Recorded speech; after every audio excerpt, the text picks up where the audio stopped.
Bonjour à tout le monde, ici c'est votre formateur Fulbert. Et ce matin, j'ai décidé, parce que vous êtes nombreux à m'écrire par rapport à comment déployer le WordPress en local. Donc ce matin, j'ai décidé de vous apporter une solution efficace sur comment déployer WordPress en local pour ceux qui ont vraiment besoin. Bon, comme vous le savez ou bien tous ceux qui ne le savent pas, WordPress est l'une des outils de CMS qui permet de créer et de gérer des contenus en ligne. Aussi, c'est un outil polyvalent qui peut être utilisé pour gérer les différents types de sites web et de contenus en ligne. Donc, à la fin de cette formation, vous serez capable de déployer le WordPress en local. Bon, sans plus tarder, qu'est-ce que nous allons faire?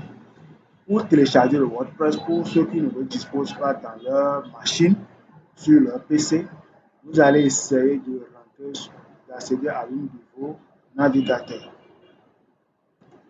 Et ici, qu'est-ce que vous allez faire? Au niveau de la barre de recherche, vous allez taper WordPress. C'est ça qui s'apparaît. Comme moi, j'ai l'habitude de faire ça chaque jour. Donc, c'est ça qui s'apparaît ici. Donc, vous allez essayer d'accéder. Bon, vous allez accéder au premier lien qui est wordpress.org. Vous allez essayer de défiler vers en bas. Et au niveau de Download WordPress.6, vous allez essayer d'appuyer sur ça.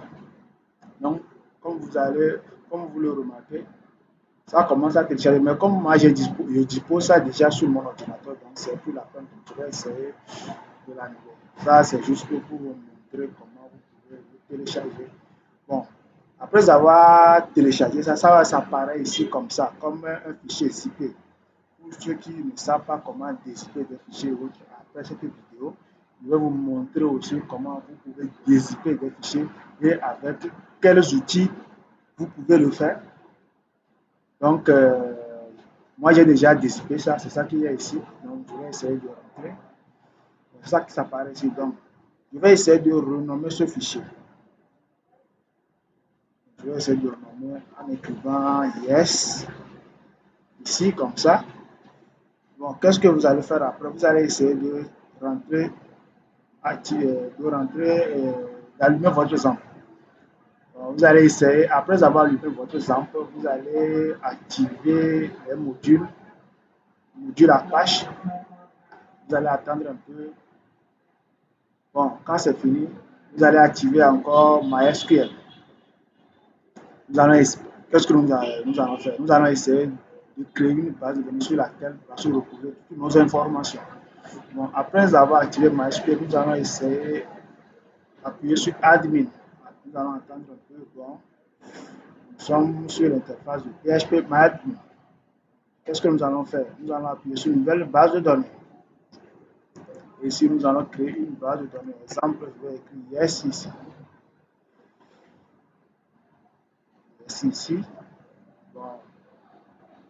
Bon, ici, durant tout le processus, vous allez laisser votre ZAMP activé. Si vous essayez de fermer ça, ça va causer un sérieux problème. Donc, durant le processus, vous allez laisser votre ZAMP. Pour ceux qui ne connaissent pas aussi ZAMP, à la fin de cette vidéo aussi, je vais faire encore une autre vidéo pour vous parler de long et à large de comment utiliser ZAMP. Bon, ok.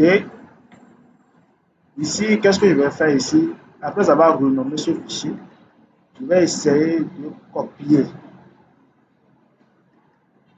Vous pouvez copier aussi ou vous pouvez couper aussi. Moi, je vais essayer de copier. Qu'est-ce que je vais faire? Je vais essayer de rentrer sur mon disque. Vous voyez, ZAMP.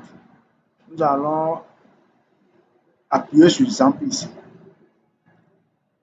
Nous allons rentrer dans htdocs.